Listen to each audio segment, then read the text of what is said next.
What's up, YouTube?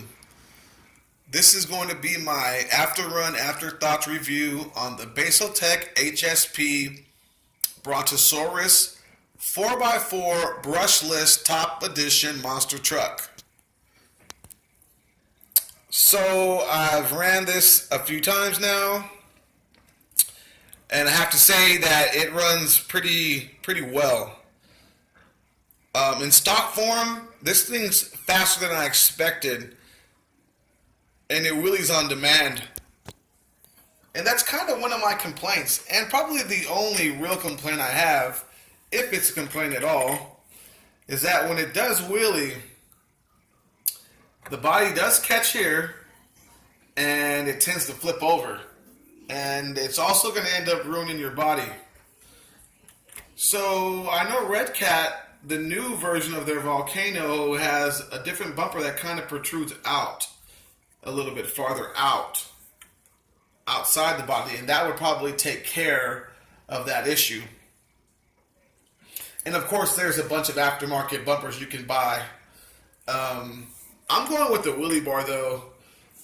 I ordered the one that connects to this bumper here. It's easily removable, so you can take it off and on. It's blue anodized aluminum to match the other anodized parts on here. And it just attaches itself here and there.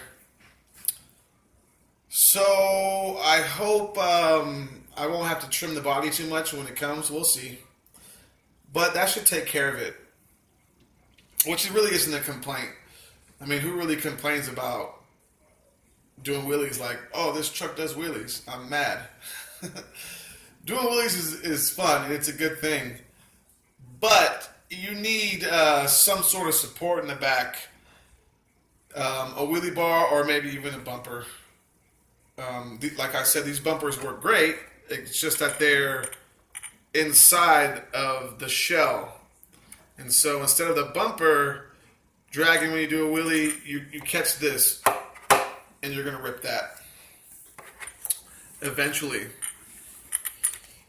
Okay, also, this really isn't a complaint, because who complains about parts that don't break?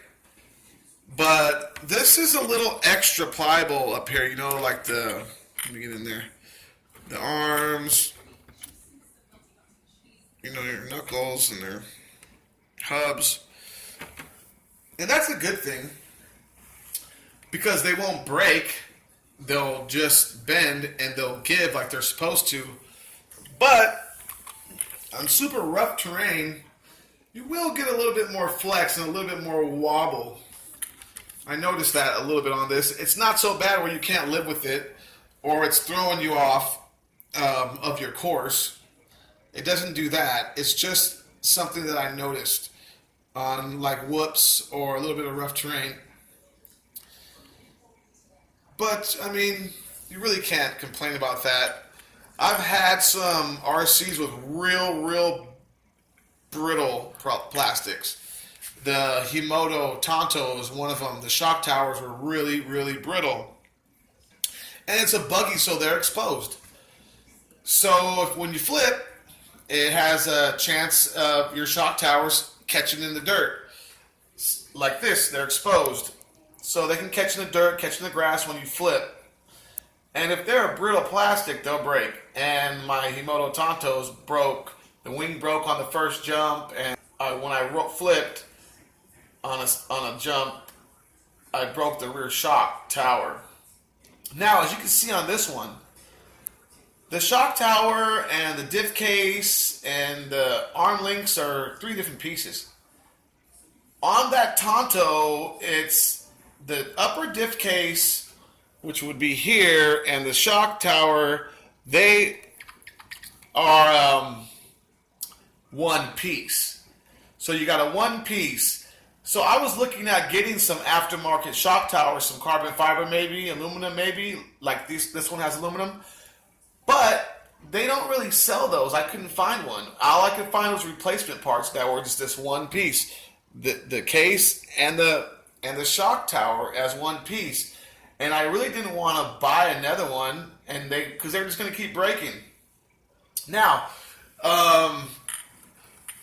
that was the buggy though with the hard plastics. People like I seen JT, he got another one of those Force RCs, and a couple other of my friends. But those have bodies on them, you know, and that will protect those shock towers, and that's probably not going to be an issue for those guys. But for the buggy versions of that particular chassis, it wasn't a good idea. I mean, even my WL Toys over here has got two pieces, you know, front shock towers and rear. So anyway, oh yeah, check this out. This is that knockoff.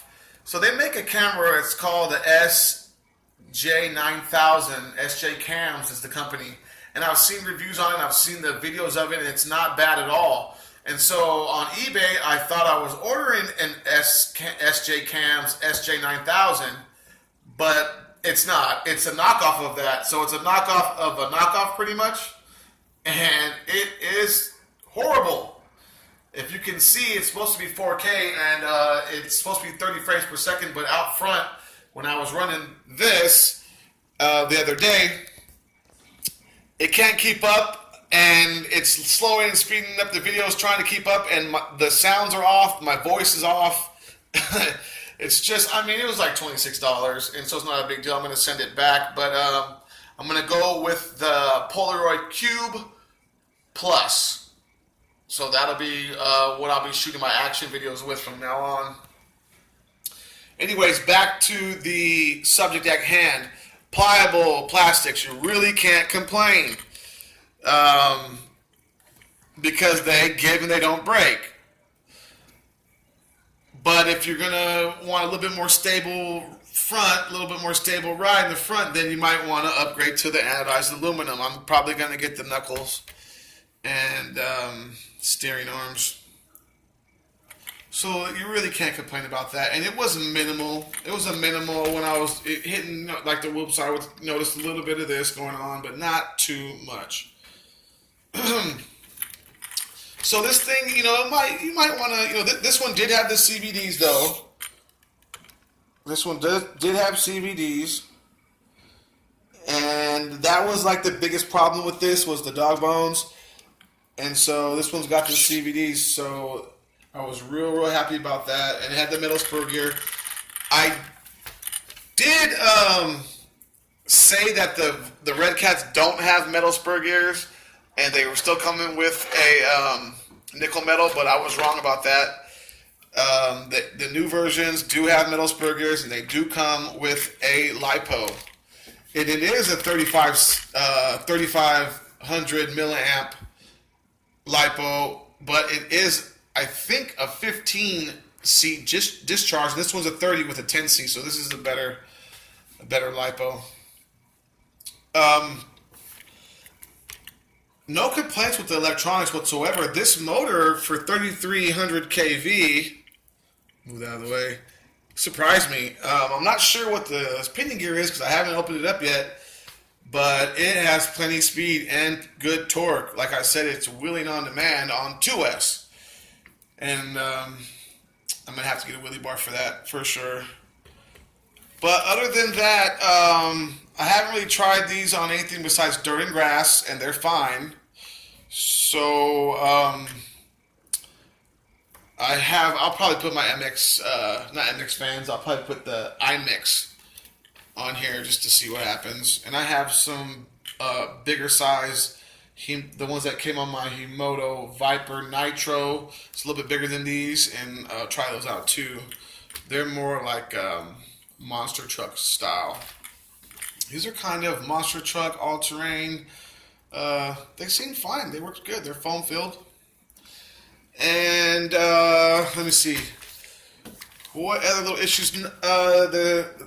The Servo Saver, it wasn't really an issue. It was just a little bit loose from the factory, so I just had to tighten up this locking nut here, and then I adjusted it downward.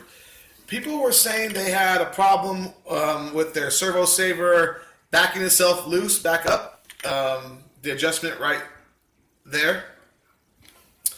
And if you do have that problem, just put an E-clip or a C-clip on there, or you could probably even get away with the body clip just so it won't back out. I've seen factory servo savers have E-clips on them like that.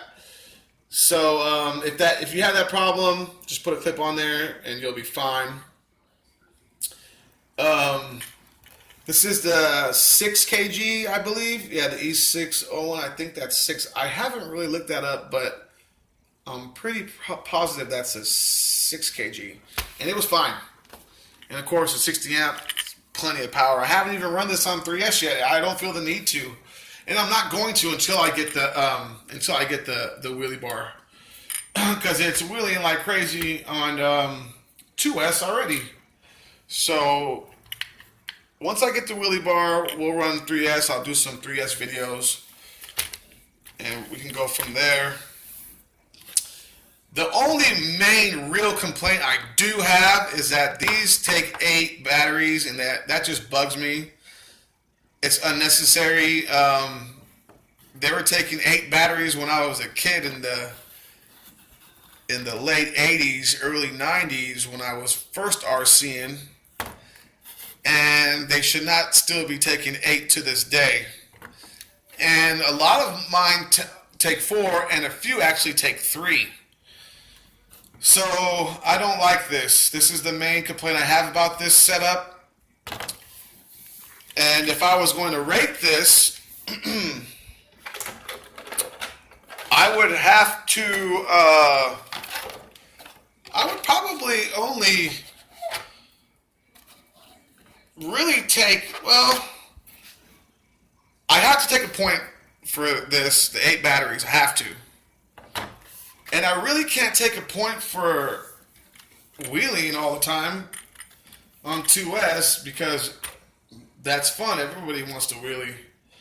Maybe I'll take a half a point because this body catches and makes you flip. And it's really not an issue. And then maybe I'll take another half a point for the extra pliable front end. But really, I can't take a point for that either. I mean, it's meant not to break. But it will wander a little on certain surfaces, you know. So yeah, I'll do a half a point here, a half a point in the back, and a point for those. So that will end up being an 8 out of 10. So there it is. Got the focus. Yeah, there it is. Baseltek HSP 4-wheel drive monster truck. Brontosaurus. The Brushless Top Edition. Gotta love that metal spur gear sound. So yeah, guys, once I get that wheelie bar, we'll do some 3S runs. And we'll see how that goes. All right? Peace.